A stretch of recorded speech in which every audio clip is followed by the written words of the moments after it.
Haha! Hello, everybody. Good evening. Welcome to the thing where Emily and I play some Dungeons and Dragons. I'm Cam. This is Em. Hello. I always think this bit through much better in my head, and then I press the button and it all just dribbles out like but isn't that melted cheese. Isn't that just the the live stream curse or whatever it's called? Yeah. I try. The trouble is, I try to be all like, "Hey everyone, welcome to the stream. Make sure to follow and like and subscribe and do all the things." I'm like, this feels so fake, and it's trying to find that. It's trying to find that perfect. Smash that like button. Yeah, trying to find that perfect balance between being semi-professional and, talking in a decent way and actually trying to promote yourself, and then just being super cringy fake rubbish. And I'm still working on it, even though I've been doing stuff like this for many years.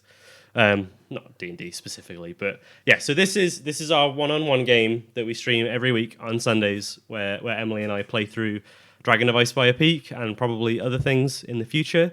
So we're running a bit late today, so why don't we just get straight into it? Cool. So do you want to regale us with a fine tale of what happened last week? It'll really benefit me because I can't remember. So we got back to town after dealing with the Manticore and getting our money.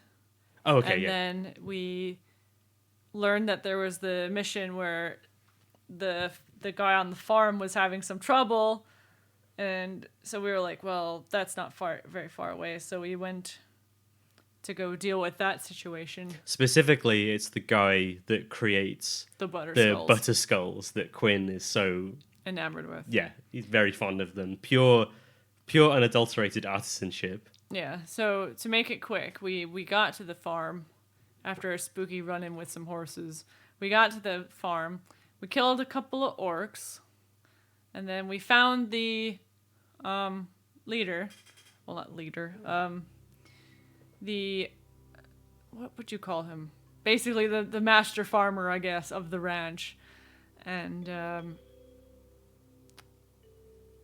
was a little bit of tension between us and him, but we ended up leaving on a decent note, and we got back to town, and now we're gonna go on some more quests. You had a bit of a confrontation with the town master, if I remember rightly, because Durabelle was not best pleased with the way that he was talking about stuff. No, because I scolded him about...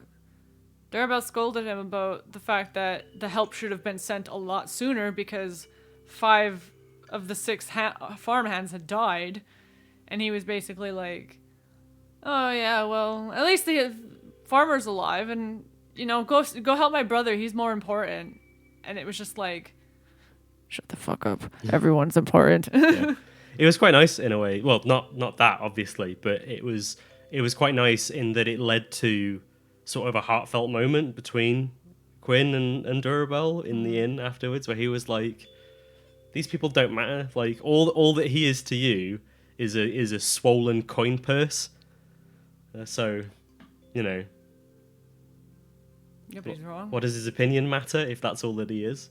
It's true. Yeah. He was grinding up against Durabelle's unshakable, I am not wrong demeanor. She wasn't wrong. She wasn't wrong about it. But yeah, so you decided that you were going to take on the next job. We were gonna help the town master's brother. Yeah, so going to the logging camp. But you and Quinn both realized that there was a place that you wanted to visit on the way.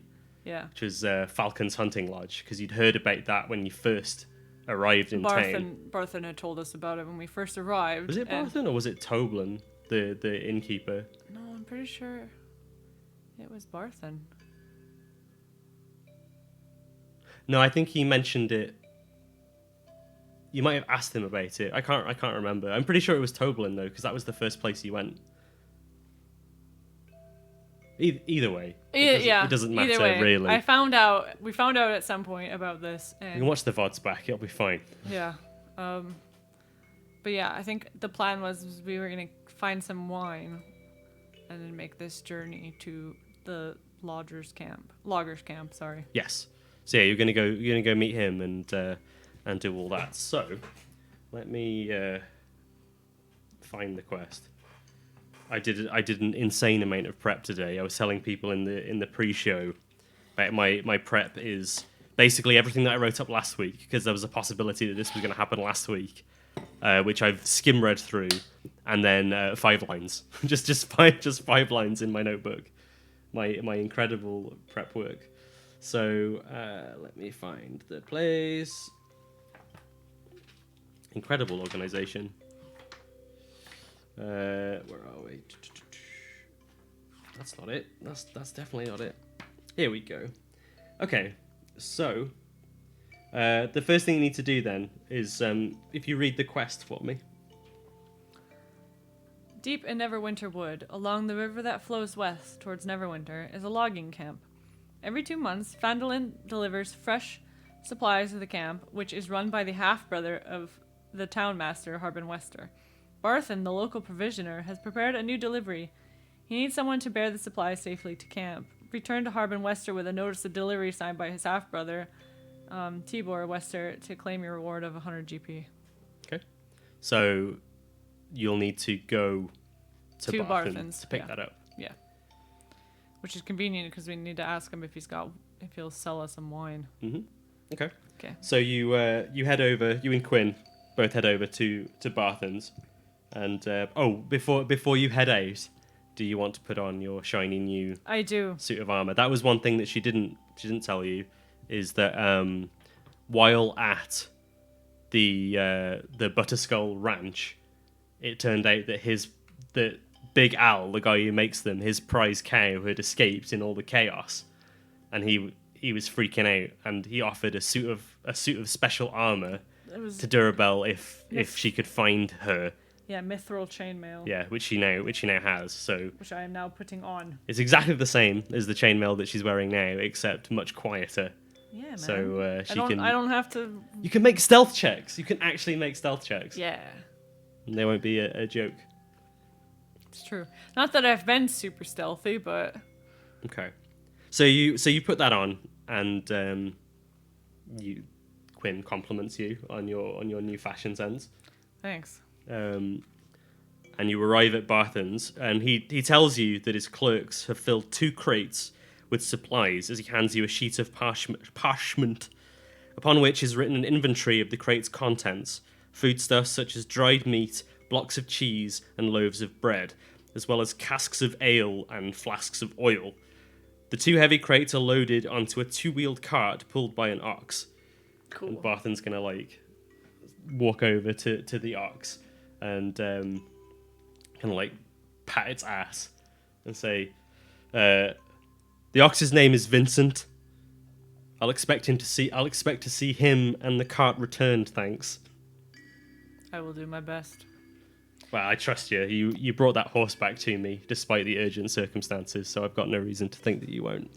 Do you also sell bottles of wine? I've heard around town that you're not the drinking type, which is already peculiar for a dwarf. So why are you after a bottle of wine? Well, I'm already surprised that rumor is traveling so quickly when we've not even been here more than a day. Small town. Yeah. Small town, and you're an outsider. And Quinn just pops in and goes, "It's for me. I'm gonna drink it. It's definitely for me. It's for me, right?" No. What? No, we're looking to potentially see if we can find the Falcon's hunting lodge on the way. Ah. Barthen immediately realizes, and he goes, All right. Give me a minute." And he scurries off back into the general store. And he comes back about a minute later with a bottle of wine.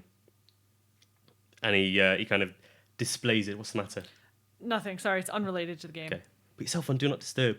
No, it was a Revolut thing. Oh, okay. So we'll just talk about it later. What was I going to say? Bottle of wine. Bottle of wine. And he says, this will set you back 10 gold, but I guarantee you that this is one of his favourites. Guarantee, huh? Good. Okay.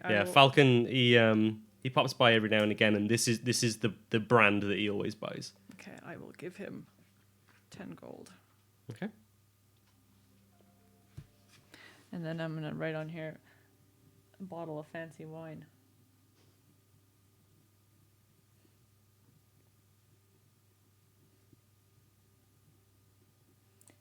Maybe Okay. Quinn, if we find this place, the huntmaster of the lodge will share his wine with you. That'd be awesome. I'm gonna put these quests over here because I'm not doing those quests at the moment. This is the only quest I'm doing at the moment. Okay. So with that, so everything gets sorted out. It's all done. Barthen wishes you well. Quinn is already on the boar. Like he's holding on to like the boar, the ox. Sorry, ox. he's holding on to the ox's horns, and he's making motorcycle noises, even though he has no idea what a motorcycle is. He's just like, Now, Quinn, what? I know you're having fun down there, but He's displaying some real Aries energy right now. remember when you got kicked by the horse last night? What are you talking about? Of course I remember. I got kicked by a horse. That's not something that I'm going to forget in a hurry. You're not really gonna want to make the bull angry either, or the ox angry. Yeah, but I'm not behind the ox, so I'll be fine. Well, if you catch those horns. The ox kind of like turns slightly and glances as if to say he really will not be fine if he carries on with that shit.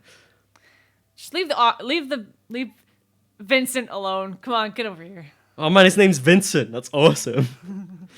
And he kind of shuffles back and lets you take the driver's seat. He's not in like baby mode this time. No, because I imagine there's enough room for the two of us to sit. Yeah, it's perfectly fine. I mean, we're quite small. Yeah, and you begin to make your way to the hunting lodge. So if I flip this over,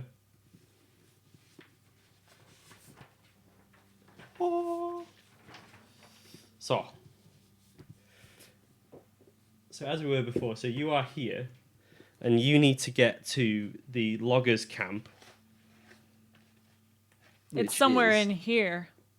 Because it's... So the loggers' camp is along the river, yeah. So it's kind of, it's on this stretch here. Okay. And you know that Falcon's Hunting Lodge is kind of around the same area as well. I think Barthen would have given you directions. So he would have said, if you go due north from Phandalin, you'll get to Falcon's Hunting Lodge. And then the loggers' camp is just to the west of that. So we're going to have to take the cart and the ox through the trees. You're going to have to go through the forest, yeah. But it's not so dense that that's impossible. It'll just be... We'll just have to take our time a Yeah. little bit, potentially. Okay. Yeah. Okay, cool. So...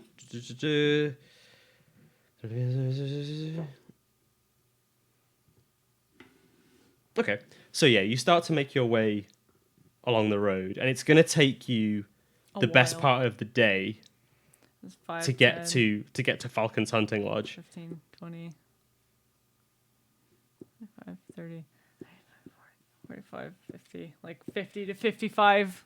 Yeah, but Hex we'll say that on Oxback, because he's a sturdy beast and he can pretty much go that entire distance without stopping. I mean, he's not going full speed, but... No, but yeah. you guys would have to take rests and Yeah. kind of chill out, and it would easily... Like, you'll be able to get there in half the time, essentially. It's only going to take you one day Oh, okay. to get to Falcon's Lodge. Perfect. If it is there, like you say. Or like Barthen said. So, let me just... Wait, Falcon's Lodge. We're trying to get to the other lodge first. No, you're going to go and visit Falcon first. Because Falcon's on the way. Oh, right, okay. Falcon's there. Okay. The loggers' camp is there. Oh, right, okay. I'm just trying to make sure that the music is playing. It is. It's just very quiet. So I'm gonna leave it as very quiet. Because if combat happens, then as we all know, it blows out everybody's eardrums. So hang on one sec. What's going on? Why have I got a thingy? Okay, that's fine. So many things going on. My brain is electricity everywhere. Okay, so you guys make your way along the trail. I need to roll a dice for secret reasons.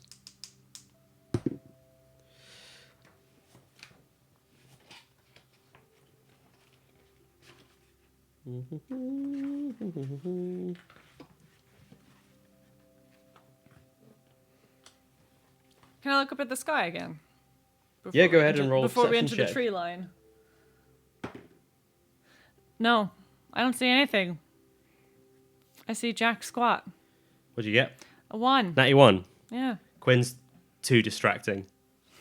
He's like going, what's in the crates? Give me the inventory list. I want to see what we've got. What's going on in there? And you're just like, no. Why? No. Why do you want to see? I want to see what's in there. Why? I want to see if is there anything good. No. Even if there is, you're not taking it. Yeah. And he just this carries. Oh, well, are we there yet? At least I'm bored. No, it's gonna take a while. Okay. What about now? Quinn, I will throw you under the cart's wheels if you keep this up. But yeah, that his incessant nagging Yeah. stops you from being able to check the sky effectively. Yeah. And it's kind of cloudy as well, and yeah, so you don't get a decent view of specifically that thing that you've been seeing. You don't see it. Oh, darn it. But you get to. Let's have a look. So you travel from Phandalin, kind of straight this way, and then up north. And you get to about here, as the Tribor Trail. You come off the Tribor Trail and start heading into the forest. And you enter the woods. Okay. So there's kind of I'm like just gonna put like a. just some trees. So we're and- like here. yeah. So yeah, trees and kind of various foliages cross past you, and Quinn starts complaining that he can't see anything anymore. He's still bored. He wants the wine. No. He's like, "Where did you put that wine? I'm gonna try. At least can I try it? No. Why not? Because when you say try it, you mean you're gonna drink all of it, and then Well, you'll be like, yeah, "Oh I've yeah, got- it's really good. Yeah. Well, I've got to give it a go, haven't I? We can get more, And then when we go back." I can tell him that it was. I can tell him that you bought him a nice bottle of wine, and that it was really good. And then you drank it, and then he won't give us a free room and board. Oh. Well, he might do. No, Yeah, but he might be a nice guy. I doubt it. All right. Hey, what's that? And Quinn points forward towards a small clearing about 60 feet ahead of you. Mm-hmm. And you see in the clearing a small figure that looks like an animal Just sitting there? just standing there. Is it like looking our way? Roll a perception check. Well, that went so well the first time. Another natty one? Are you serious right now? Oh my god. You can look at it. Look at it. Roll one for Quinn. Well, you got a 10 at least. Good God. Did you forget your eyes this morning? He's an extras, isn't he? Yeah. Perception is... Oh, he's got +3, so 13. 13. My So- passive is like 13, but I don't think passive Okay, well matters. we'll say that you. No, it does matter. Okay. It's fair enough. You glance forward, and Quinn is like, he kind of leans over your shoulder. He's standing now, and he leans over your shoulder. And he says, "Is that a boar?" And sure as hell, you look forward, and you see this kind of medium-sized, kind of almost like needle-like bristly fur, big schnoz and little tusks. This boar that's just staring at you. It's like.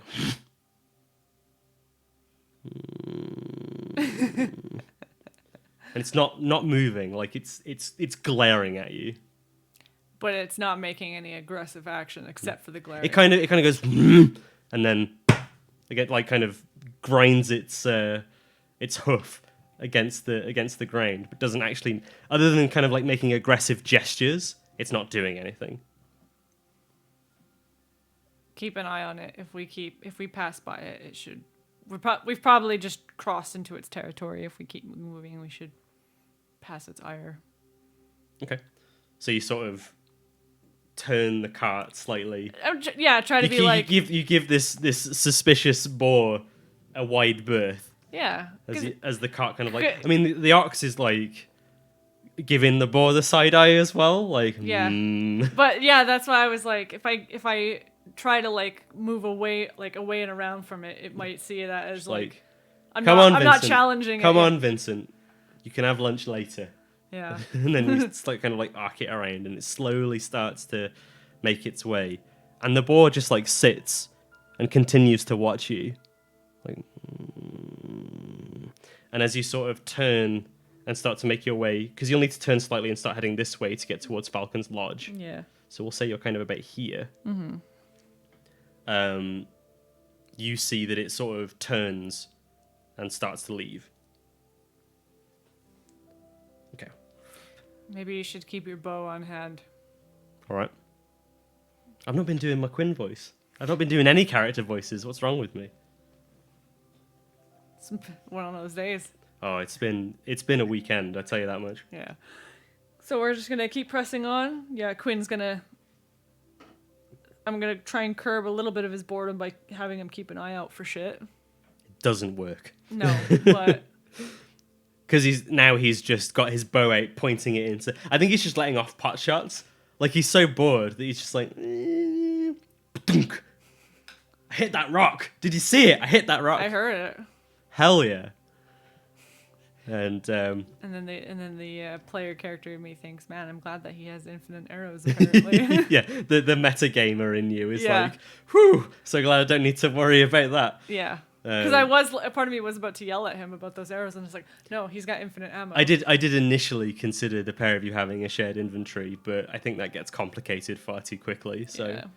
I'll just say I'll pay for my own arrows and stuff. If you give him stuff, it just doesn't count towards your inventory until he gives it back to you or whatever. Anyway, you finally arrive. It's kind of early evening at this point. The speed of the ox has given you some decent.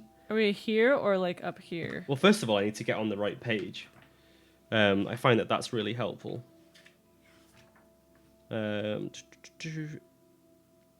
Let's just check on the map. On the map. So you're about here. Okay. And as you arrive, you spot a thin fog surrounding a fortified compound standing in a clearing on the east side of a narrow river. A 10-foot high log palisade surrounds the compound, whose main building is a 2-story stone and wood affair with a high-pitched roof, gables, window shutters, and a stone chimney. Attached to the main building is a blocky tower of grey stone, its high roof lined with battlements. Other structures include a 2-story stable house and a gatehouse whose flat roof is enclosed by iron railings. A stone bridge spans the river, ending before an oaken door set into the gatehouse's outer wall. Mounted next to the door is a bell with a short rope hanging from its clapper. You know, when I heard hunting lodge, this place is nice. This is not what I expected. It's huge. What were you expecting? Like an actual hunting lodge, which is like a cabin in the woods. I've not seen hunting lodges in my. In your day. Are you talking in or out of character at this point? A little bit of both. A little bit of both, yeah. Because you're kind of from that sort of culture where hunting lodges would exist in real life. But if you hadn't noticed, Emily is American. I figured the hunting lodge would be bigger than what I've seen because this guy is supposedly rich. But I guess I didn't expect it to be like a full-blown castle in the woods, basically. I mean, from what you heard, you know that he entertains nobles here. Oh, yeah. So he's kind of there's actually a bit of air to that it. Ostentatiousness has got to have come from somewhere. Okay.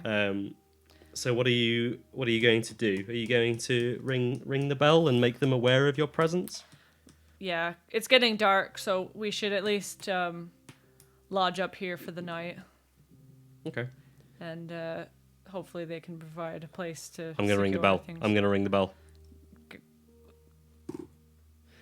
She does that because she's like so tired of his energy that she's just like. Quinn jumps off and he goes over and rings the bell as you kind of get off of Vincent. He can reach it? He jumps up.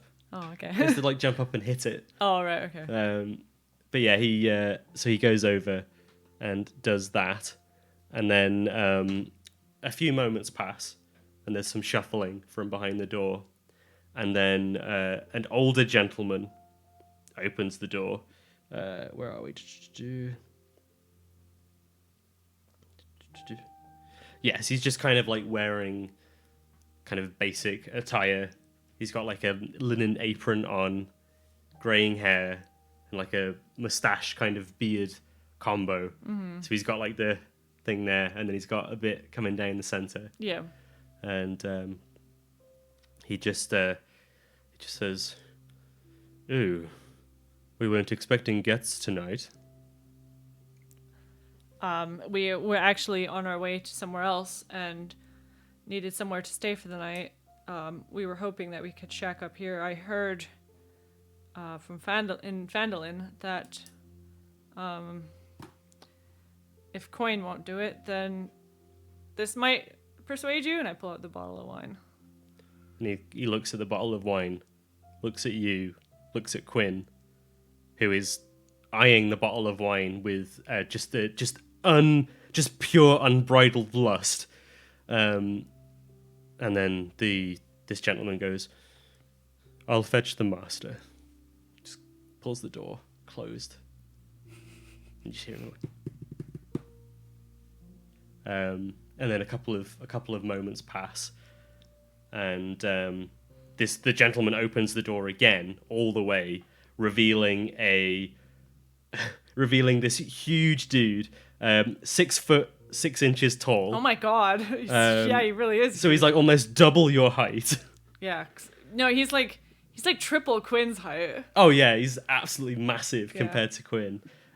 He's got kind of short black hair that's shaved on both sides and then kind of neatly trimmed at the top.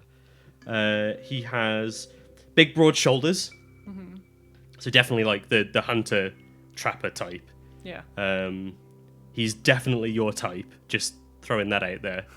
I was gonna say, I don't know if you'd get this reference, but I imagine he's built like the brawny guy.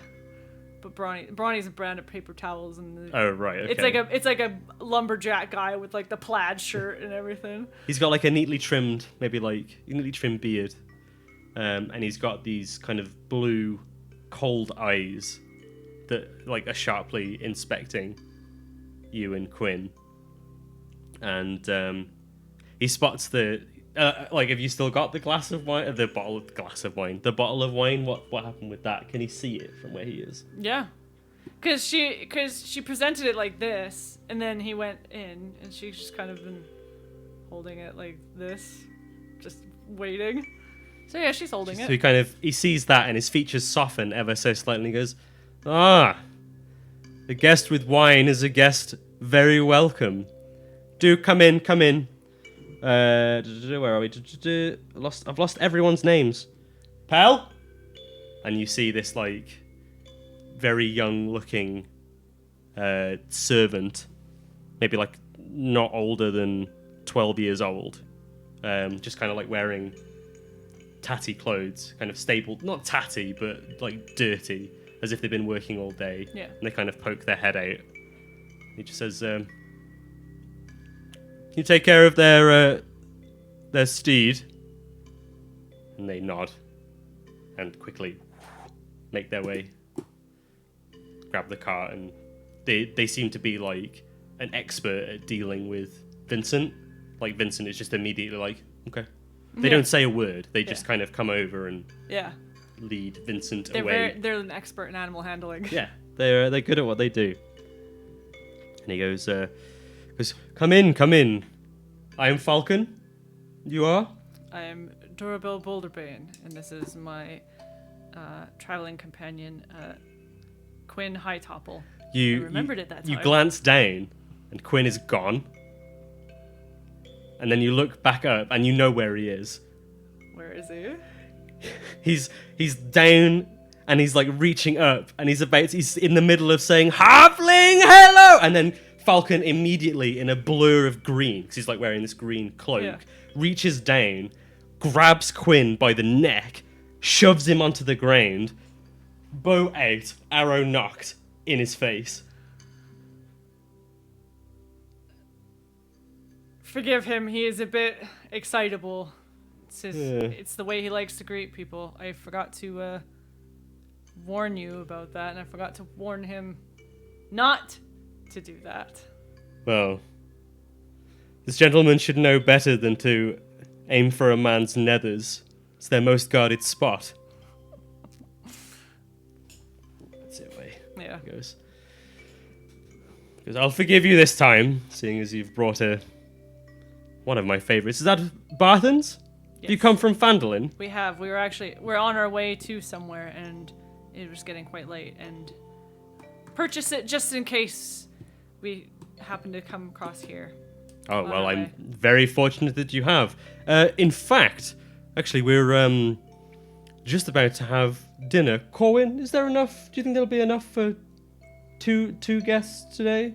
Corwin's like, I can certainly make more. He's like, excellent, right, well, you can be my honoured dinner guests tonight. Okay. Do come in, make yourself comfortable. Let me show you around. And he sort of gives you the guided tour. The fancy tour. And you get the distinct impression that he's showing off. Yeah. But there's like a little bit of a playfulness to it. I'm gonna admire the stonework and the architecture. So because you said this building's made of stone, right? It's like stone and wood. Yeah. So yeah, there's some. It's kind of modern in that it was built fairly recently, but it's some good art. Good stonework. Yeah. Good craftsmanship. So I think he only shows you like the most impressive rooms. So he kind of takes you into the deluxe guest bedroom. He says, I actually haven't got any guests tonight, and considering you've gifted me such a fine bottle of wine, this is where you'll be staying tonight. How big is it? Like, is it fucking massive? Where are we on the map? F12. It's 20 foot by 15 foot. How big is the bed? It doesn't actually say, but it. Give me a size. It is down. It'll be like a king size bed. Oh god. With a down stuffed mattress. Oh my god, amazing. So it's some good stuff. Basically a bed that they're gonna drown in. A luxurious bed chamber, including a wash basin, a box of pipeweed, so you can have a bit of a smoke if you fancy it, and a down stuffed mattress. He also shows you. Where are we? He shows you the kitchen. Which is entirely made of stone. And whereabouts is that? Where's it gone? Oh my god! Oh yeah. So that's kind of, he has to lead you outside to go into there, but yeah, and he suggests that this is actually where I used to live. This was my old home before I expanded. And had it converted into the kitchen, so it's huge. Like the kitchen itself is the size of a house. Mm.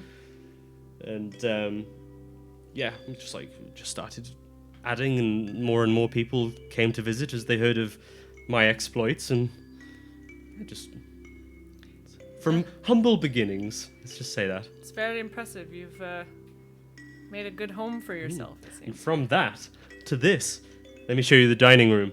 And he pulls you over into... this chamber is huge. It is... Let's have a look. 25 feet wide by 50 feet long. Oh my god, that is fucking... huge room. That is a huge room. It's on the second floor as well. Like, he has to take you up a flight of stairs to get to it. Second floor trophy gallery opens up above an oak dining table surrounded by tall back chairs on the main floor. 2 iron chandeliers hang from the high rafters. So he's just got like trophies all along the wall, and of varying beasts of varying different sizes. Any really unusual trophies? Nothing catches your eye that's particularly strange. Yeah. odd. Yeah. Although you do notice we'll just say with your passive perception, you do notice that there's the trophy heads of like various different beasts, and then underneath that, kind of like mounted on the wall, is various types of weaponry. But you would recognize it as orcish weaponry. Is all of it orcish weaponry? There's a large majority of it is orcish weaponry. Suspicious. So you are a collector of weapons as well as mounts. Oh, the weapons are just trophies. I didn't really want to be hanging orc heads from my wall, but at the same time, I wanted to display my prowess in defeating them. I not to be crass, but I believe that they are worse beasts than the more majestic creatures that I display more openly across my walls. It's a sentiment I can agree with. I've noticed that there are more orcs in the woods of late. Absolute brutes. What do you know of them? We encountered two when we were in the mines a couple of days ago. But, I mean, those are the only two that I've seen in more recent days. How... Are they coming from a specific direction? Or do they seem to be all over the place? Because the two we encountered looked like they were hunting for a new home, as it were. Yes, well, as far as I'm aware, they have a stronghold up in the Sword Mountains, which is to the south. Yeah, so it would have been near where the... And the increase as late, and based on what you're saying, suggests to me that perhaps they've been displaced, which lends itself to many more concerns. The most of which being that they appear to be in league with some half orcs that align themselves with a troubling god. Have you heard of Talos? Yes. It's like that. She has that moment where, like, like her skin prickles and she, like... It's like when you're watching anime and, like, the character says something and there's, like, the really intense, like, face moment, even though the expression hasn't changed. Yeah, and she's just like, yes, I have the unfortunate pleasure of knowing about Talos. Well, yes, I'm not really one for all of this religion business, but they are very troublesome, and if the orcs have forged an alliance with those, then that could be very nasty indeed. They, I know specifically them, they dwell in a ruined stone manse that's overgrown with vines, roughly 10 miles from here. I have to deal with attempted incursions from them on a regular basis. It was originally built by a scholar who studied the elven ruins scattered around these woods, but they've since been usurped from their position. It's on their own, they're not too much of a problem. They just do their rituals and get on with it. But if, like I say, if these orcs have forged an alliance with them, this could lead to a bigger problem.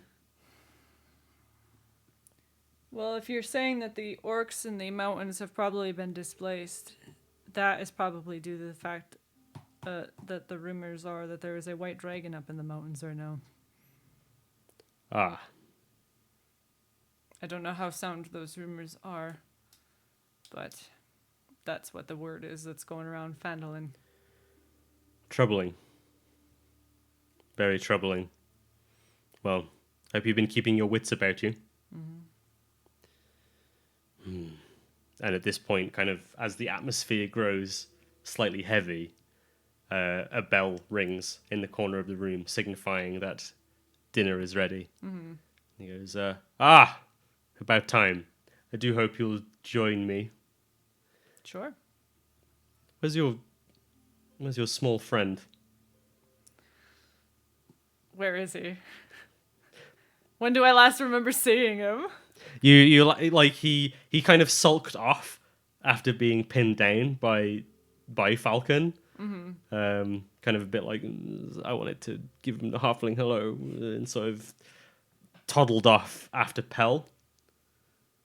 So Pell was the stable hand, right? Yeah. Yeah. I will join you, but I will find my companion who rudely introduced himself earlier. he's easy enough to find. He's heading, like, you head outside and he's walking back in your direction. He's like, all right. Yeah, you? That stable hand, bloody rude. Wouldn't say a word to me. Did he look at you at all? Yeah. But I was asking questions and trying to understand what Big Boy's problem is, and they just wouldn't say anything to me. It's dead rude. Is Pell in sight? You can probably see Pell just kind of like cleaning up and closing the doors and stuff. I'm gonna go over to Pell really Okay. quick. I'm just gonna be like, is everything all okay with the stable and the ox? Has my companion been bothering you? But they nod and then just kind of shrug. Like they're used to it. Like it's like, yes, very much so, but it's fine. Does he have any like scars or anything? Not that you can see. Like, apart from, they've obviously got like scars and Yeah, stuff over their yeah. hands and I like was- the usual. I'm just gonna look at him and I'm just gonna go. Forgive me if this is rude, but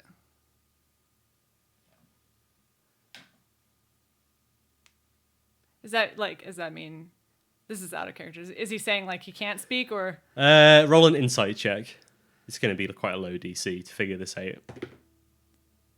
It's a good thing as well with a roll like that. Wow, I might have to change dice. It's 5. 5. You don't get the impression that there's any physical reason why they can't speak. So he's not mute. He's just. Well, I mean, they're mute in the sense that they can't speak, but you don't get the impression that it's an injury that's caused them to not be able to speak. So I get the impression that they were born mute, or. Maybe they were born mute, or maybe they never learned to speak. Okay. Like they could, or maybe they're just selectively silent. Like you don't really Yeah. get the. You can't put your finger on it exactly. You just know that they can't speak. I'm going to tip him 5 silver and give him a nod. Thank you for taking care of our animals, or of our animal and our supplies. You can keep that, yeah. And then I go back over to Quinn. They just like shove it in their front pocket. Yeah. And I go over to Quinn. And I just go, he's mute. You what? You've never heard of somebody who's mute? No. There's somebody who can't speak. Why? Many reasons. Oh, right. I couldn't really tell why. I didn't want to be too rude, but he wasn't trying to be rude. He just couldn't really give you the responses you were expecting. Oh, well. Suppose they're only a young'un, so I can let it slide. The food is ready. Oh, hell yeah! Such an anachronistic thing for him to say, but never mind. Yeah, Falcon has invited us in for food, so Brill. let's get our fill. So you go upstairs back into the dining hall, and dinner has been prepared. Mm-hmm. It's a lot nicer than what you would expect to get from the Stonehill Inn. It's almost like a proper full-on hog roast. Oh damn! There's only 4 or 5 of you, so he allows he allows the servants to. I mean, there aren't many servants. It's literally just Corwin and Pell. I imagine it's when there aren't guests. The helping hands are allowed to eat with him. Yeah, because he enjoys the company, but he's just like, do you mind if they... Not at all. So they just kind of sit slightly away from you guys, but they're chilling out. Yeah. Pel's got like a little plate of stuff. So there's 5 of you, so it's a fairly decent sized meal, and there's like potatoes and veg, and it's a very slap up meal. Things. Yeah. And there's there's butter. Quinn's like, did that come from a skull? Falcon's just like, it came from somewhere. And you guys start to eat. Yeah. And it's very good. very nice. Yeah. Quinn is just like demolishing it. He's completely like out of the conversation because he's far too entranced by eating as much food as possible in as short a time as possible. Meanwhile, Falcon's kind of slowly munching away. And he goes, so, Fandolin, eh? Mm-hmm. I don't recognize you from my irregular visits. What adventurer? Yeah, something of that. Yeah, we've only been in town for not even a week. Corwin, can you pour the wine, please? Just been doing odd jobs here and there. We're on our way to the loggers camp when we made our stop here. Oh, the one down the river. Yeah. You're going to go and pay what's his knackers? Tibor. You're going to go pay old Tibor a visit. He's a colourful chap. Is he? No, he's extremely boring and a huge coward. I despise the man, honestly. So he's much like the town master, then? Yeah, well, I know this may come as a surprise, but I actually rate the town master above his half-brother. The town master, let's just say the town master understands the value of a person, whereas his half-brother only values himself. Durabelle seems a little bit troubled by this because that's not really the impression she got hours prior, but... It takes... And I think he picks up on that, like, bemused expression. He goes, I understand, but it takes... Regardless of what you may think, it takes a certain level of care to run an establishment. I get a small amount of experience with it myself, running this place and entertaining guests and managing servants and what have you. Let's just say if it was Tibor who was the town master of Fandolin, it would be a much less happy place. I'm not saying that he's a scrupulous man. I'm just saying that he knows his way around running a town. Then I will say that I'm glad that we stopped here first, that I could be better prepared for... Oh, the man is just... He would throw his own mother across a ravine if it meant that he could get across safely. That's not my type of fellow, but... No, not many, I suspect. But anyway, that's... I need to turn the heat off really quick. Okay, all right, you go ahead. That's not really a topic for over the dinner table. Tell me what brought you to Fandolin in the first place? What led you to the life of an adventurer? It's you look like a holy type. I hope you didn't take offense to my comments on religion earlier. No.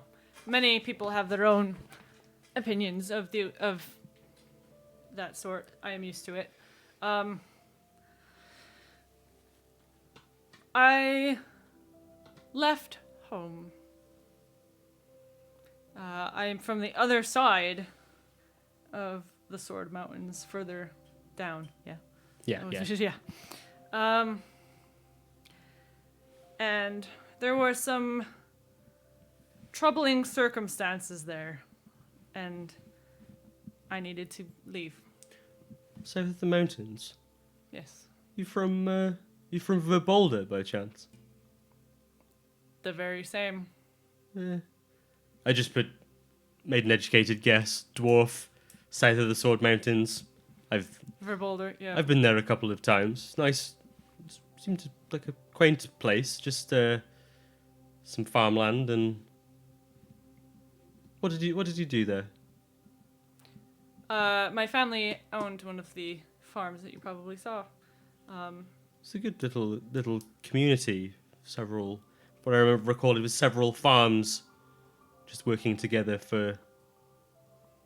Just a community of us dwarves trying to get by, in our day-to-day quaint, happy lives. Takes a swig of wine, and he offers you to do the same. Oh, I suppose if Corwin came around with the glass of wine, would you refuse him? No, she didn't refuse it. Okay. She kind of looks at it a moment, and she takes a small drink of it. Yeah. Okay. He notes that. Forgive me if I'm being too forward. Dwarf from a tight-knit community of families leaves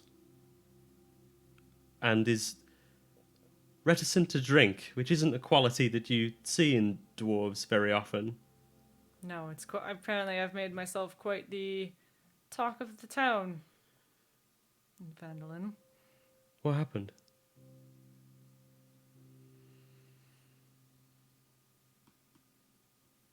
She takes another drink.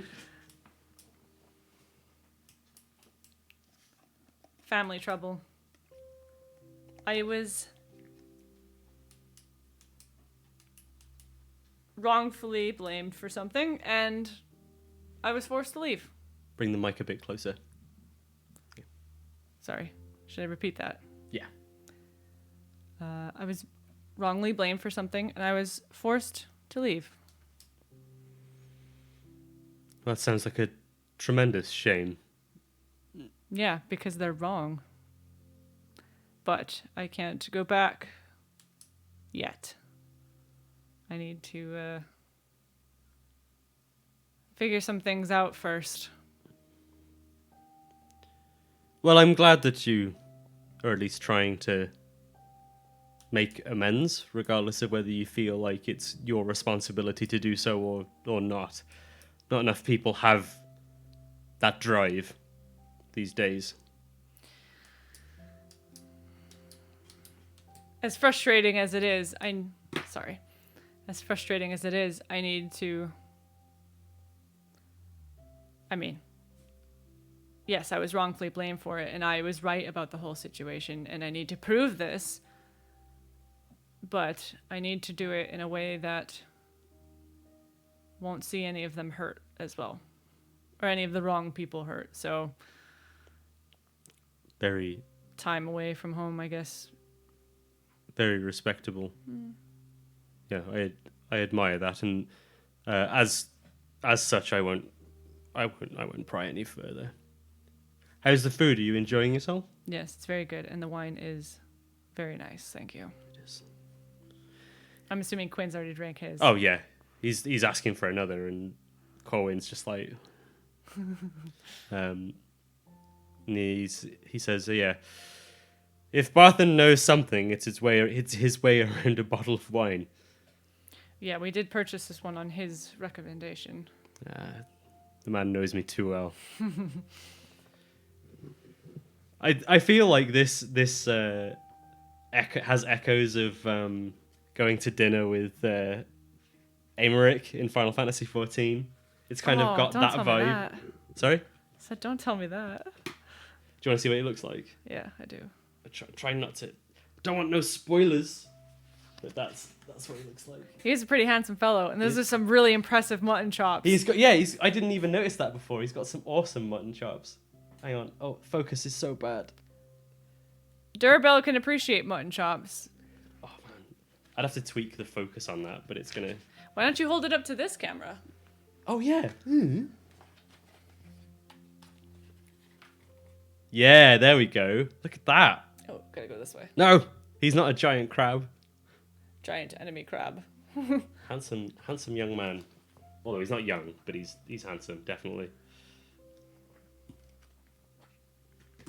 So you kind of have this conversation. I think he sort of changes the subject quite quickly to talk of just general happenings, like, oh well, how's everyone in Fandolin? Yeah. What are the, like, asks you about the other jobs that you've done for the town master. Yeah, we talk a little bit about the dwarven mines, talk about going over to I forgot his name now, the farmer with the cows. Oh, Big Al, yeah. Yeah, I talked about doing that, and we talked about the Manticore.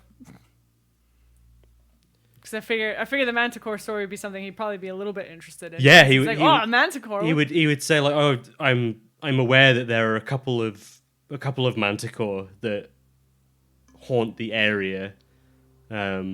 Seems a bit strange that they would be so bold as to do something like that, and maybe comes to the conclusion that perhaps the dragon has got something to do with it as well. It was quite desperate and starved, so. But had enough head on its shoulders to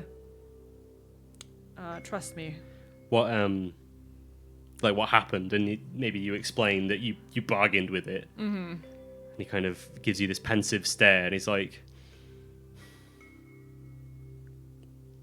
"I would watch yourself." What do you know of manticores? They are spiteful and opportunistic creatures, and if they've been able to bargain with you from a position of power once, they may try to do so again. Duly noted. Okay.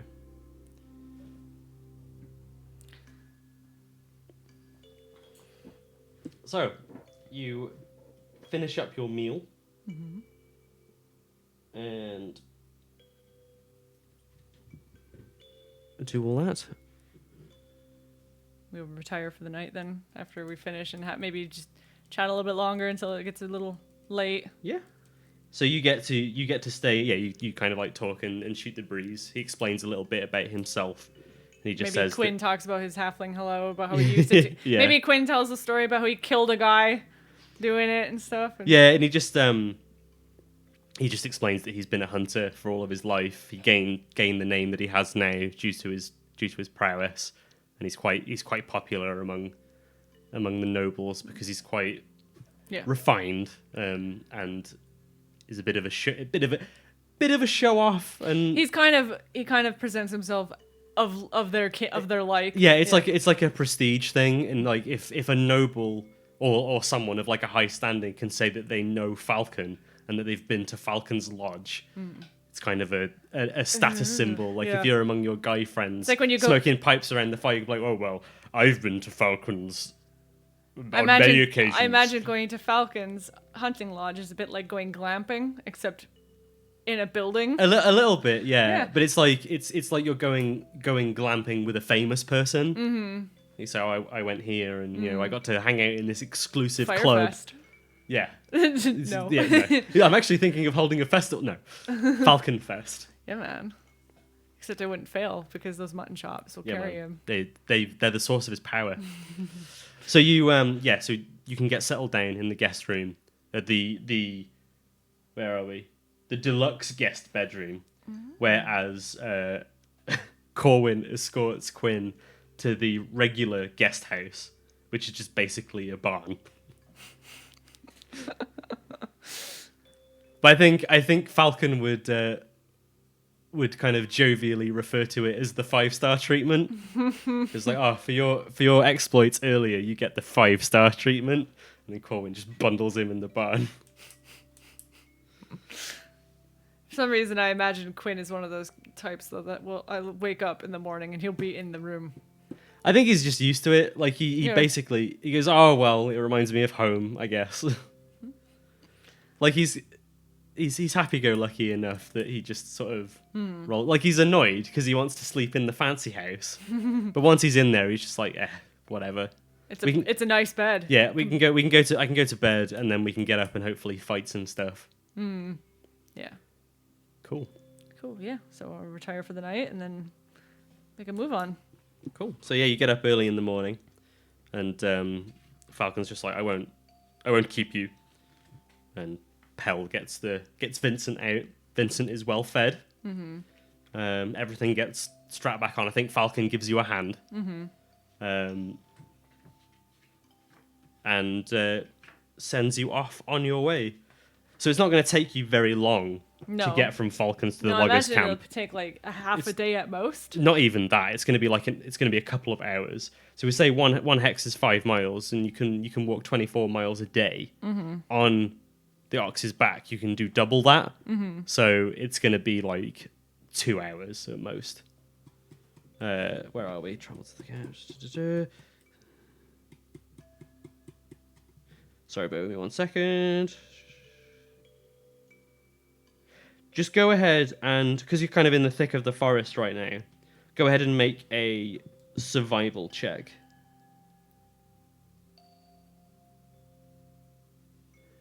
Or if you would prefer Quinn to do it, he can do it instead. I think he might have proficiency in survival. He has +3 in survival. I don't know if it's proficient, but if it's on a stat block, if it specifically says, then it means he's proficient. Okay. But I don't think that beats you, does it? Because you've got. I think I've got +3 in survival. So it doesn't matter. Yeah, but I'm rolling like shit. I'll do it. 8. I think it's because I put this quest in my dice box and it's thrown off my juju. Okay. Roll a d4 for me. See, that was an 18. Well, stop wasting them. Sorry, what? D4? A d4, yeah. 4. Oh my god. So you actually you immediately like turn the wrong way. Even though Falcon's just like, yeah, just follow the river and you'll get there. You don't, for some reason. And it takes you 4 hours to get there. So it's already like, well into midday by the time that you get there. And the logging camp spreads out along the south shore of the river. So on this side here. Mm-hmm. Where a dozen tents are arranged on a sandy beach. Near a dock stands a cabin with logs stacked under an awning. Older cabins close by have been torn down to leave only stone chimneys and foundations. A grim silence hangs over the camp, and you see no one around. Okay.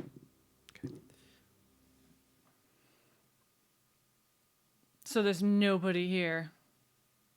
It seems eerily quiet.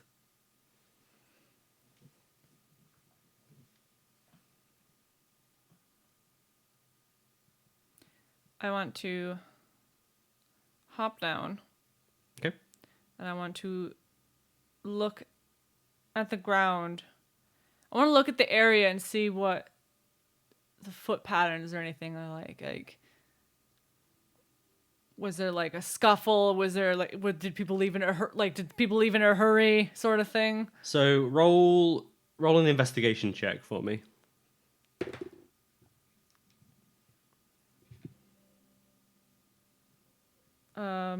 17. Okay. So you start looking around, and yeah, you can see footprints, and they're kind of scattered around in wild formations.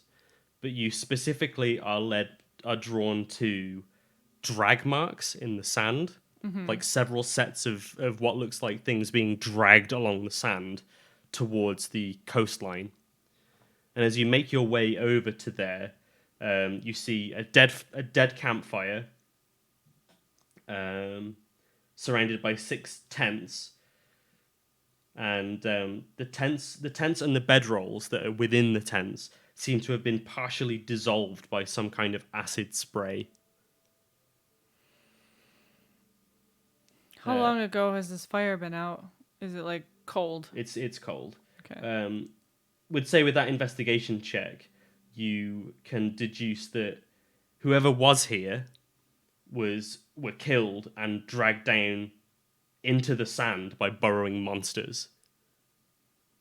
So it's almost like there's like sinks in the sand that have been like filled back in. So there's like drag marks, and then they disappear into kind of like these sinkholes.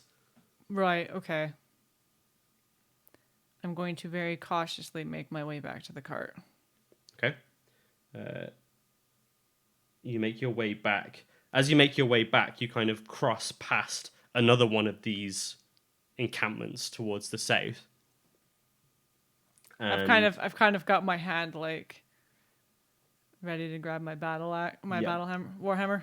And sure enough, as you move past, I think Quinn kind of sees you, grabs his sword, and is like, "What's wrong?"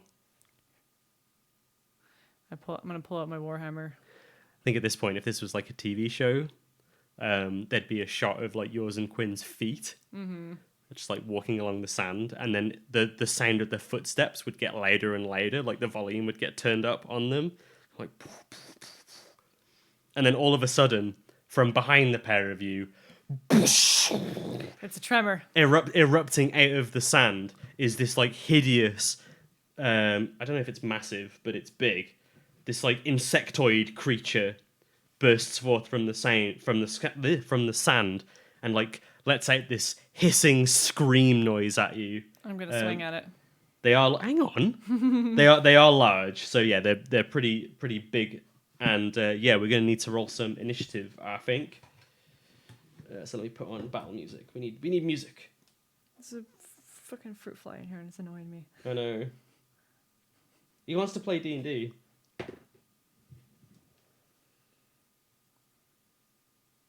Come on.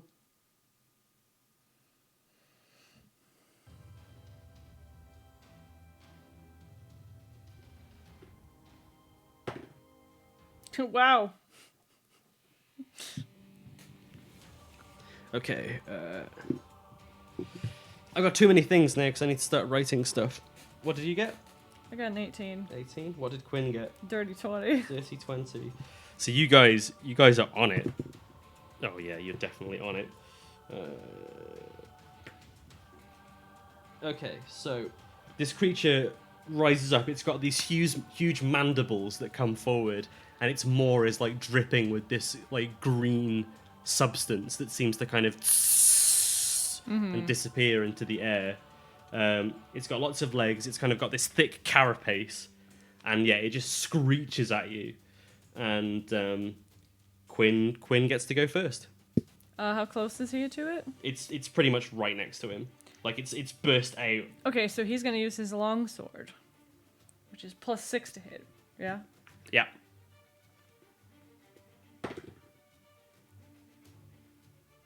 22. 22 hits. Okay, so it's a D8.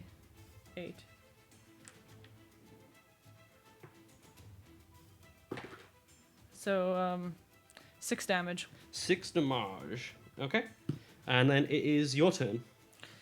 I'm assuming you can guess what I'm gonna do with it. You're gonna hit it with your warhammer. I'm gonna hit possibly. it with my warhammer. What a shock! Or I'm gonna attempt to hit it with my.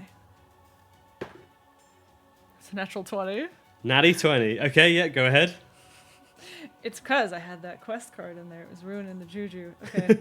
You can't have interruptions. I know. Okay, so 2d8. Yep. +3. So that's 1. So I'll just add the 3 to that. So 4. 10. 10 damage. Still a solid hit. Bong. The Ankeg like screeches as you crack into it. Like part of its carapace sort of like snaps under the weight of the hammer, and it screeches and staggers back a little bit, and then leans back, and then goes, "Bah!" And its mandibles open up, and like a spray of this acid splashes forward and hits both you and Quinn. I need both of you to make dexterity saving throws. Okay, so I got 20. Okay, so you save. Oof. Poor Quinn, he got a 7. Okay, so Quinn takes 9 acid damage. Oof. And you take 4 acid damage. Yeah, as you feel the acid kind of like your new armor is resisting it somewhat, It seems like the magical essence or whatever is keeping the acid away from you. But you hear Quinn behind you just go, ah! As it's like maybe some of it's caught his neck, and his skin is just like red raw. Oof. Okay. Okay. It's now his turn. And he's gonna try and fuck it up. Okay. For doing that to him. He's doing it to him. He's gonna do it to him. He's gonna attempt to do it to him. Just. I was hoping that would be a 19, so he'd get the improved critical. But no, it's a 16 plus 6. I mean, that hits, so.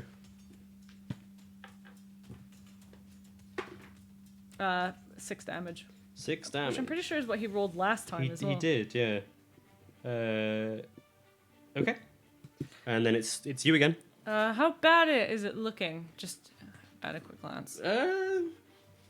You can't really tell. You don't understand. I don't know what it is. Monstrosity,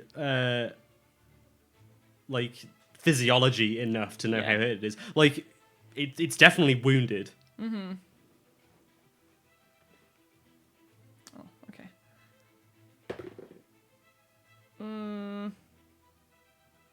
14. 14 hits. Cool. 7 damage. 7 damage. Okay. Are you gonna do anything else? I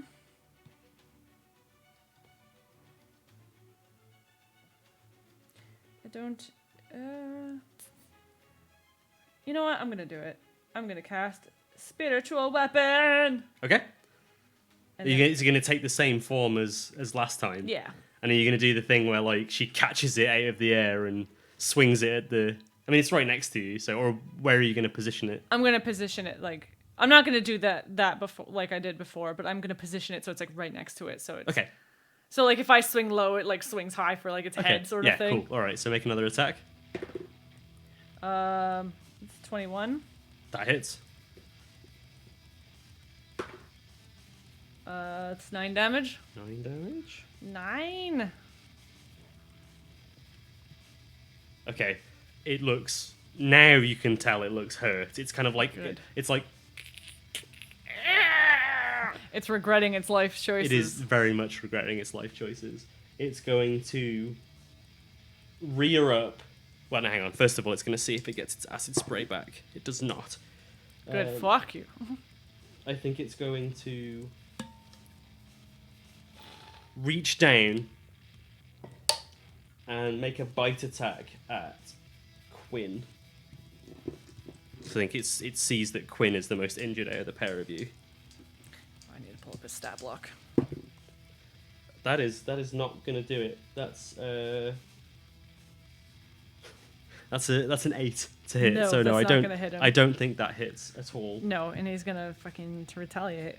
Okay. Well, as this is going on, like Quinn manages to dodge that attack, and he goes, "Ha ha ha! Ha. You're not gonna get me that easily, Buster!" And he's like getting ready to finish him off, and then he hears from behind him a, Another one. and he's like, "Oh shit!" And lo and behold, there is a second one behind him. It's now Quinn's turn. He's gonna attack the new one. Okay. He's gonna whirl around and get a 17. Well, that definitely hits. Okay, so the great thing about our damage is that we both rolled d8s. Yeah. Max damage, so 10. 10 damage. Yeah, so he kind of like quickly whirls around and cuts straight into it. Mm-hmm. He's like, "Oh no, you don't." Now it's your turn. I'm going to attack the one in front. Oh, actually, Quinn does have a bonus action. Remember, does he want to second wind, or do you want to leave it? I'll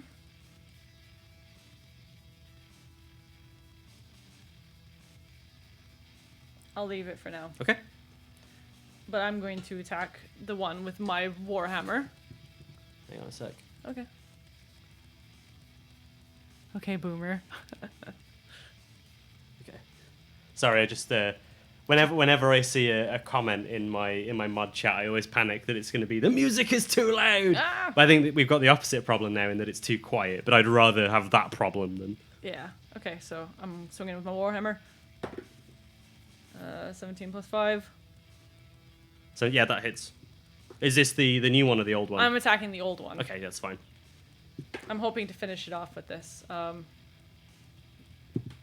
phone keeps turning off. 5 damage. 5 damage. So are you doing like what kind of swing are you doing? I'm doing like a. I'm gonna swing up like that. If Yep. it was like biting at Quinn, I'm gonna like swing up and like underswing its head off of its body. Its head comes off. Okay. You just and there's just like this spray of acid, and you hear it kind of go like there's this hissing sound that's not really a sound that it's making. It's more just the sound of the Acid. musculature kind of doing this thing because it's suddenly been decapitated. Yeah. And it's like.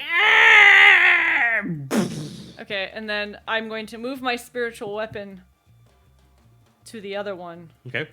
And I can attack, right? You can attack with a spiritual weapon, yeah. Yeah, okay. So I'm moving it to the other one to swing. Okay. No, it's a 7. 7, swing and a miss. Yeah. Okay. It is now the creature's turn. So it's going to whirl around and kind of position itself so that you're kind of, I suppose you would be in a line anyway, and it's going to try and use its acid breath again. Okay. So, well, no, this one's using its acid spray for the first time. So it just. So make you and dex Quinn saves. both need to make dex saves again, yeah. I'm gonna do Quinn's first.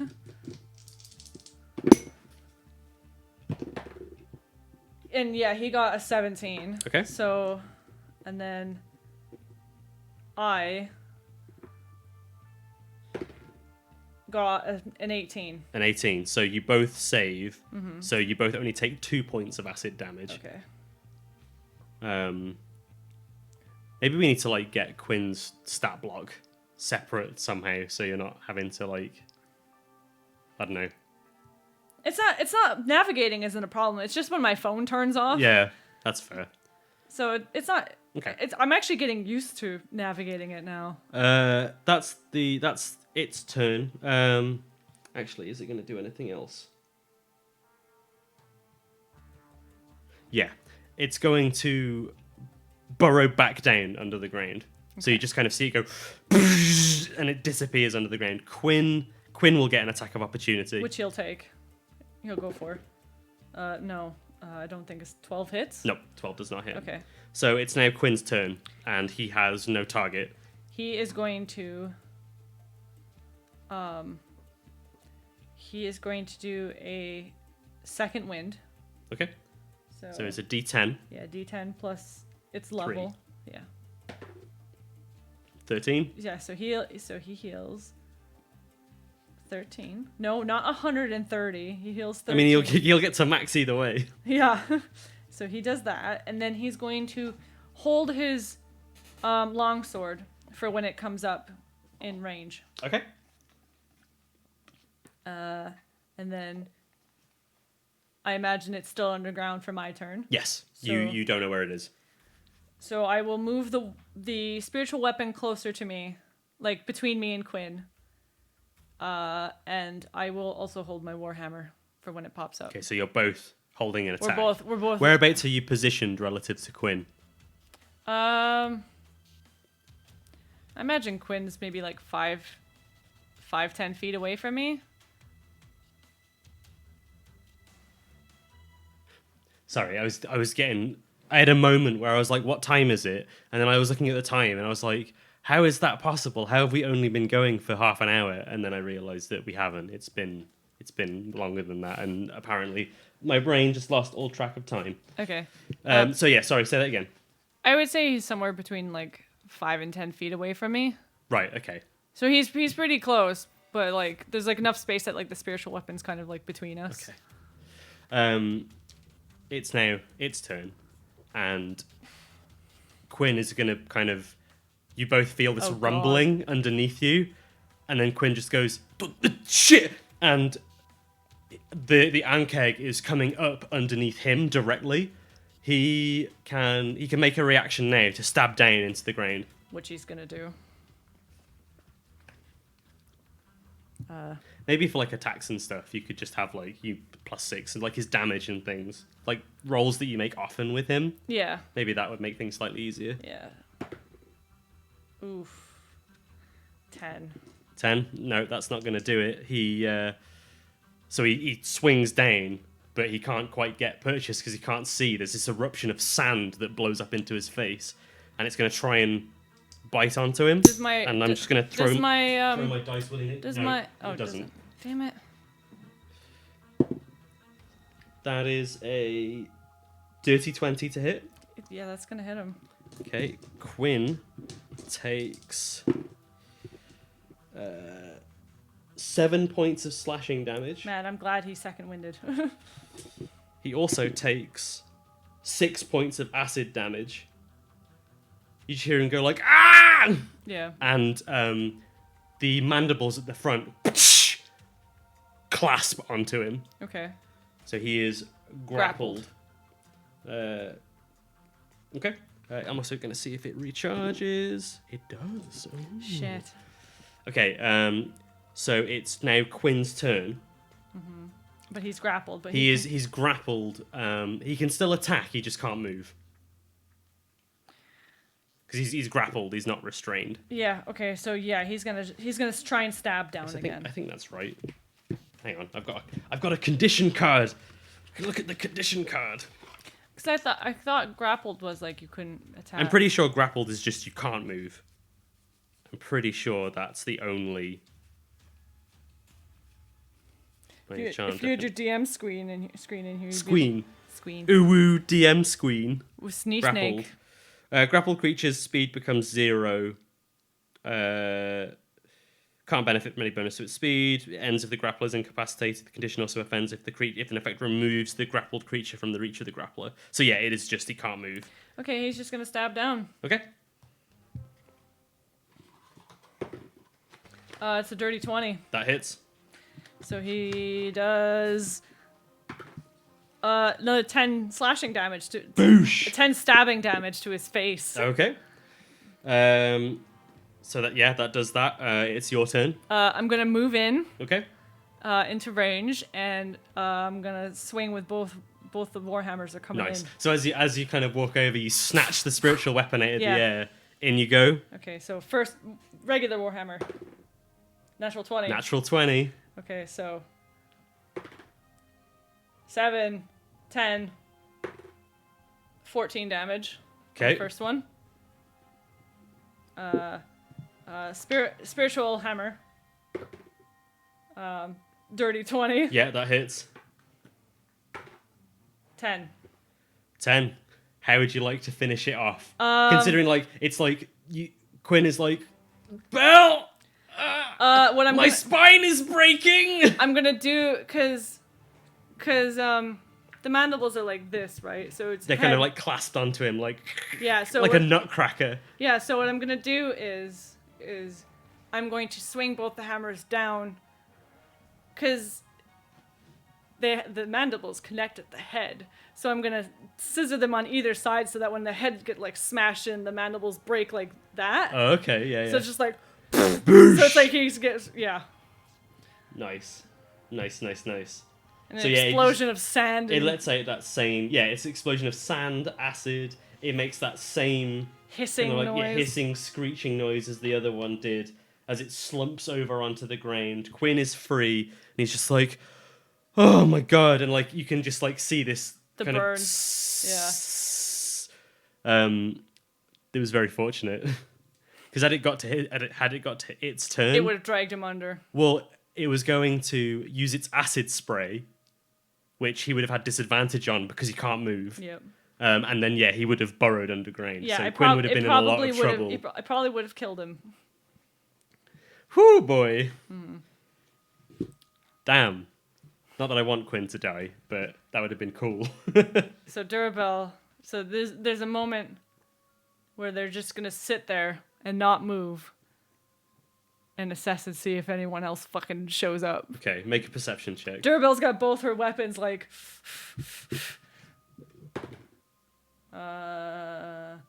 it's a 16 on its own, so 19. 19. Okay, from where you are, you glance around, and you can see the what looks like kind of the main building of this camp. It's like it's the only like actual structure aside from like the ruined buildings up in the hill or the tents and kind of like the camping areas. And you see that the door is wide open. I'm going to. How long does the spiritual weapon last? It's a minute, I think. Okay, so it's gonna disappear shortly. I'm going to. Ooh. I'm going to assess that if there's none of these gross bug boys are appearing, I'm going to slowly make my way over to that door. Okay. You make your way over, and I'm assuming Quinn is in tow. Yeah, Quinn is kind of like while he's like at full HP, basically. He's not at full anymore. Oh no! What is he on now? He went back. He basically went from half to whole to half again. Okay. So he's kind of limping a little bit. Yeah. And just like, what was that thing? I don't know. And you make your way in to the. Where's that? Oh, okay. So you kind of make your way through the remains of what looks like an old cabin with like a ruined fireplace, and kind of continue on, and you reach a cabin with a wooden floor that's been divided into two rooms. In the center of this area, there's the wooden floor has been like splintered and broken upwards, as if another one of those things has emerged from it. But you don't see any trace of that creature anywhere. So it potentially could have been the ones that we already killed. Possibly, yeah. Is there any signs of life in there? Well, any signs of bodies? There are no bodies that you can see in this area specifically. The place is just filled with logging equipment, basically. So like saws and harnesses and odds and sods like that. But the door to the north is firmly shut. I'm going to slowly make my way over to it and kind of like push on it to test it. It won't open.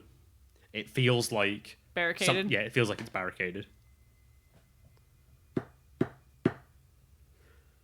Roll a perception check. 15. 15. You can just hear from behind the door this Tibor? Yes? We're here from Phandalin on your half-brother's behalf. Oh, Harbin? Oh God, it's Celerio. I was just gonna say when did Celerio get That here? happened completely by accident. No, Matt, keep it. So it's a reference to another campaign. I knew the good old Harbin would come to offer support in this trying time. Just give me a moment. I've pushed my desk against the door, and it might take me some time to get it off again. And then Daravel's gonna sit and wait. She's just gonna wait. Well, she's gonna if she feels like the door like is a bit freed to move, she's gonna push against it to see if that helps. It takes some time and a lot of. I imagine he's not much help, and no. Durabel's kind of during this is wondering how the hell he even got the dusk there in the first place, and then it chalks it up to the fight or flight made like him adrenaline push. strength. Yeah, Quinn is just like he's going to give himself a hernia if he's not careful, or a hemorrhoid, or both. I mean, I'm sure he's already got one. Ooh, sick burn. Ooh, Durabel wouldn't say that, but I'm saying that. But eventually, after a few minutes, the desk comes away enough so that the door opens. Mm-hmm. He goes, Well, thank you. What? Those things. They just came out of nowhere. How many of them were there? There were 3, I think. I wasn't really paying much attention, to be honest. I just got to where it was safe. How many men were here working for you? There were quite a lot. Like you got the distinct impression that let's see, because you got quite a high roll before. So let's see. He doesn't give you a number, but you get the distinct impression that it was about 12 people. Do I get the impression that all 12 of them are dead? Yeah. There's nobody else here. Okay. And it's not like the Butterskull Ranch where Harbin found out because someone escaped. This was just a scheduled delivery. Mm-hmm. So there's probably no point in you staying here, considering everything is in ruins. You might want to head back. You might want to come back to Phandalin. No, I'll go back to Neverwinter. I've got to make a delivery. Did I see animals? How is he going to make a delivery? Float the logs on the river, I suppose. Actually, that is how they do it. So I would, yeah. Yeah. Well, where do you want these supplies? And I give him the inventory sheet. He takes it and scans it over. He goes, may I inspect? He takes some time to go over, looks through everything. He's like, yes. Looks like everything is here. And he kind of goes back into his office and gets an ink pen and scribbles his very ostentatious signature that takes up most of the page. Yeah. He's just like, there you go. Thank you. Send my dear brother my regards. Will do. He's always been one for good timing. Yes, he was very concerned about your well-being. So I will let him know that you are safe. Good. And then we're going to take our now empty cart with Vincent and make our way back. Yeah. Vincent is very pleased that the cargo has been dealt with. Because we're not very heavy. Yeah, and Tibor is just kind of like thinking to himself, maybe I should have asked them to help with the logs. But you're going by that point. As you're leaving, you do glance over at the kind of the side. There's like a tree-ish area towards the southern side of the camp where the 2 insect creatures attacked. And you see a third one, but it's on its back. Its carapace has been like cracked completely. It's almost like double its width, almost like something has torn it in half.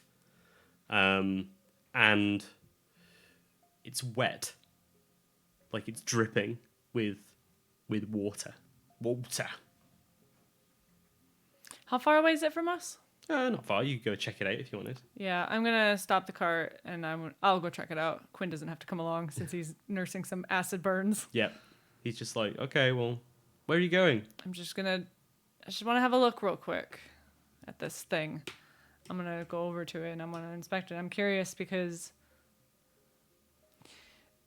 I mean, I hardly know what it is anyways, but I wonder if I can get any idea of what killed it. And it's wet. It's not hard. The moment that you kind of touch it, at one of the wet areas, the water is extremely cold. As if it were an ice breath from a dragon. Durabelle kind of like she like touches it and does like the. I'm gonna look up at the sky again real quick. Okay, roll a perception check. 14. 14.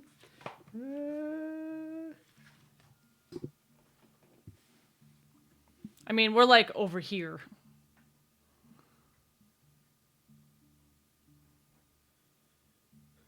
you see something kind of. You do see a speck off to the east. So this way. Yeah, kind of. Looks very ominous up in the air. Dorabelle's just gonna and then she'll Like get a back. villager from Minecraft. She'll get back in the cart, and we can start making our way again. Okay, so much like before, because you've got the ox, and I mean the ox anyway is it's going to be faster now because it's not as heavily laden. So, But are we gonna get back to Fandolin in a day? yeah, oh yeah, you'll get back to Fandolin in a day from Okay. there. Okay. It'll just be quite late by the time you get back. That's fine. So yeah, it'll be nighttime. So Okay. what do you want to do when you return? I'm going to see if by any chance Barthen is still around in his shop. Okay. I don't know how late he is open I would say he's closing up. Like, as we approach. yeah, the shop is shut, but he's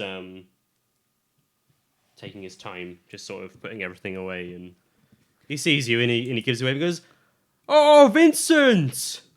Oh, good to see you back safe and sound, my boy." Gives him a pet on the head, and he's like, a very like affirmative, like, "Yes, father, I am home." As promised, here's your beloved Vincent and your cart back, safe and sound. Did you see Falcon? We did, yes. How was he? He was very nice, very good, good spirits. He was chuffed at your wine selection. Oh well, he always is. There's one thing I know about that boy. It's the wine he likes to drink. Yeah, very hospitable. So, Very nice. did you find Tibor okay? I assume you did, because Vincent seems gladly unburdened. Yes, and Barthen probably notices the battle damage on them. And he kind of furrows his eyes at that and goes, "That's you all right?" Well, Tibor is alive. No one else was. What happened? There's these large burrowing insect creatures, insect monsters. They spit acid. It's like he ruined my fucking top. Like, well, you can. I've got clothes in there that you can buy if you want. I'll do you a deal. Looks like don't know where they came from, but it looks like the camp was caught off guard and surprise, and men were killed off, probably dragged underground. Insect things with that's a grim fate if ever there was one. I'll save a prayer for him. Anyway, you did it. It's probably too late to see the mayor now, so I'll see him in the morning. I actually one of his I saw that one of his hands was put in a couple more of them on the job board actually. We'll have to check it out in the morning. I am tired. But thank you. Thank you It's for all the wine selection and stuff, and we will see you soon. Okay. So you go and have a nap. Is there anything else you want to do before morning? Not that I can think of, no, actually. Okay. So I mean, it's quite late. you go back to I imagine if there's any... Well, I actually kind of want to go to the... now that I'm thinking about it, I want to go to the... There's like a stone in town that's like for prayer, isn't there? well, there's a shrine. Yeah. There's a shrine of it's dedicated to the goddess of luck and good fortune, Timora. It's unmanned at the moment. Okay. But it is just like a small area for prayer. I will go there and I will just say, like, I know I am not a follower of yours, but I would like to pray for well wishes on those who are still alive in this town.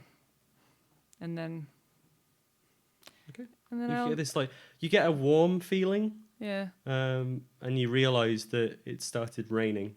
Oh. Just kind of like a gentle like, Yeah. but it's warm. Like it's not like a It's not cold rain. It's a nice rain. yeah. It's It's like summer rain. it feels nice.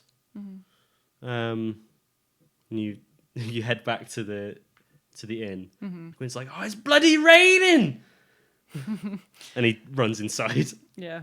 So pay your boy 5 silver pieces for a night in the inn. Quinn will pay for himself. Okay. So 5 silver. Remove. Okay. Yep. Okay. And then we'll move on to the next morning. So I'm gonna set everyone to long rest. Have a long rest. There's that nice. Does it do Quinn's as well when I Yeah, take long yeah, rest? it should do. I'll double check it just to be sure. No, it didn't. Oh, weird. I suppose that makes sense in a way. Yeah, I'll just It's weird that we've not run into that issue before, considering Quinn almost died. I think it's because I usually like heal him and stuff. So Is it marked everything off for you, like your spell slots and stuff? Just make sure it's taken properly. yeah, everything's okay, back. that's fine. Yeah. Okay. So the rain has stopped, but there's like the nice petrichor smell Ooh, in the air. There's like kind of a small Fog. low fog on the ground, Yeah. and you make your way over to the Town Townmaster's Hall, and we begin the process once again. You pass the signed delivery note back, and Harbin's like, "Oh, excellent. How was my brother?" It's probably seen many better days. Oh, what a shame. I know I can't see him through the door, but the face you're making is something else. How unfortunate. Well, my word is my bond. 1, 2, 3. How much gold is it again? 100 gold. So you're there for a while. As he's partway through delivering the gold through the gold delivery system, just say, now, look, I wanted to take this opportunity, 21, to make amends for my conduct the other day. It was most untoward of me to speak of our working class in that manner. It was very cold of me. 30. I appreciate your honesty. I'm glad to hear that you've reflected. Your hard work and the hard work of everybody in this town and outside of it is not only appreciated but necessary to ensure the continued operation of society. And you did well in reminding me of that. So thank you. You're welcome. 42. And then that carries on until you reach 100 gold. Yeah. And he says, "Oh, if you haven't noticed already, I've put some more jobs on the board if you're interested." I was about to have a look once I was done here. Okay, let me get them for you. I've already got 2 queued up. Yeah, man, you've got loads to choose from.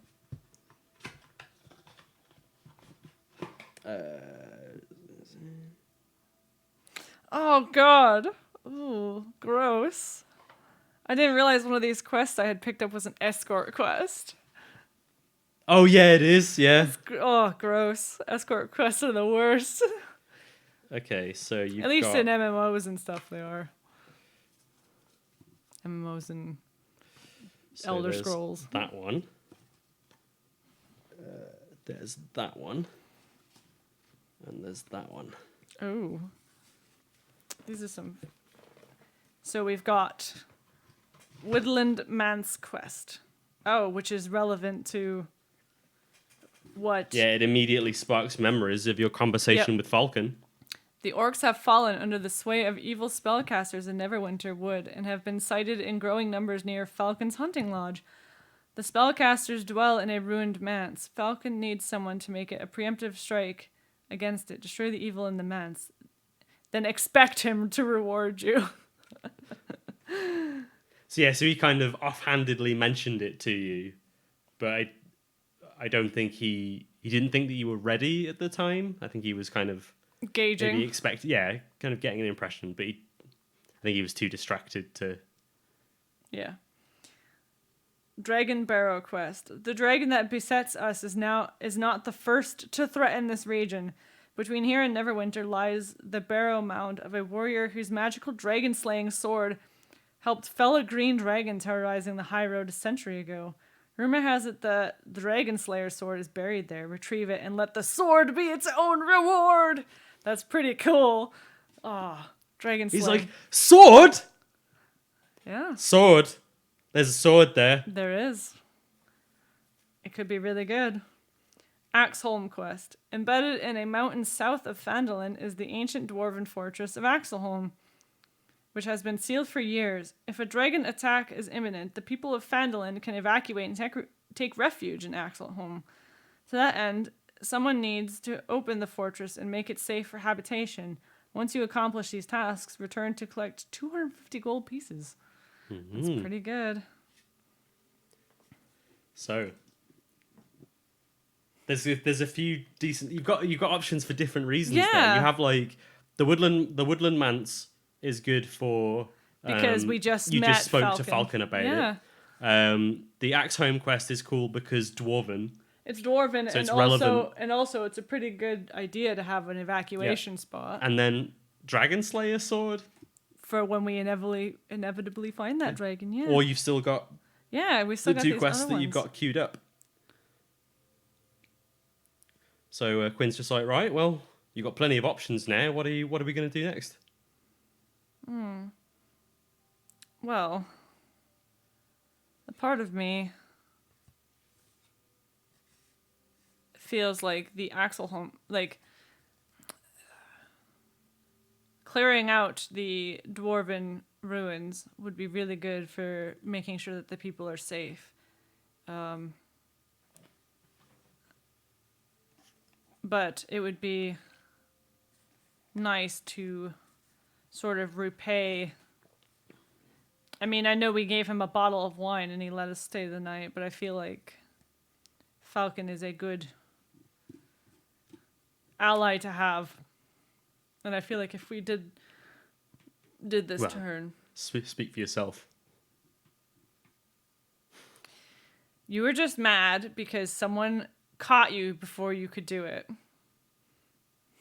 The guy's strong. I'll give him that. Maybe next time you try, he'll be wearing a cod piece, and then you'll hurt Maybe he's your wearing hand. one already. Yeah, maybe. Oh shit! I had caught it. Damn it. I don't know how one always manages to get in here. It's really annoying. Yeah. And he did mention that, it does say here, but there are orcs there as well. And the orcs are also problematic. If we clear out these ruins, there's a chance that the orcs will try and move in behind us, take it over. We might end up unintentionally leading people into a orcish death trap, depending on how organized they are. Selfishly, I think we should do the man's quest next. I think we should go kill some orcs. You want to get into a fight? There's a fight. I also waiting want for... a sword, but if a dragon was slayed there 100 years ago, doesn't seem like it's going anywhere anytime soon. Yes, I am a little bit curious why, if this sword exists, it hasn't been mentioned until now, and why somebody hasn't taken it. But if we're taking this slip down now, perhaps we'll be the first to get there. Okay, so we're gonna do the Woodland Man's Woodland quest. Man's? Yep. Into the woods. Okay. Back into the woods, yeah. Sounds good. Yeah, let's fight some orcs. Sounds Or good. half orcs, but that'll do. Okay. If they've aligned themselves with Talos, that's close enough. in my book. Okay. Yep. So with that, we will end tonight's adventure, or not quite. There's one more thing. You level up. Da-da-da-da. Oh, we'll do that afterwards. Cool. Yeah. Level 4. Level 4. Level 4 hood. Yeah, cool. All right, so yeah, that wraps up our session in good timing as well. It's good that these little mini adventures all seem to take around 2 hours, which is pretty cool. So yeah, thank you for joining us. If you want to stick around, we're going to be hanging around for about half an hour to an hour or so to chat and chill out. Feel free to join us next week. We play every Sunday. From next week onwards, we're going to be starting a little later. I think I mentioned that before the stream started as well, but for any of you that are hopping on at this point, we're going to start at 7 p.m. GMT from next week onwards, just to kind of alleviate our schedules. But feel free to keep an eye for future streams. Hope you enjoyed it, and we'll see you soon. Bye. Bye-bye. Where's my thing? Ah!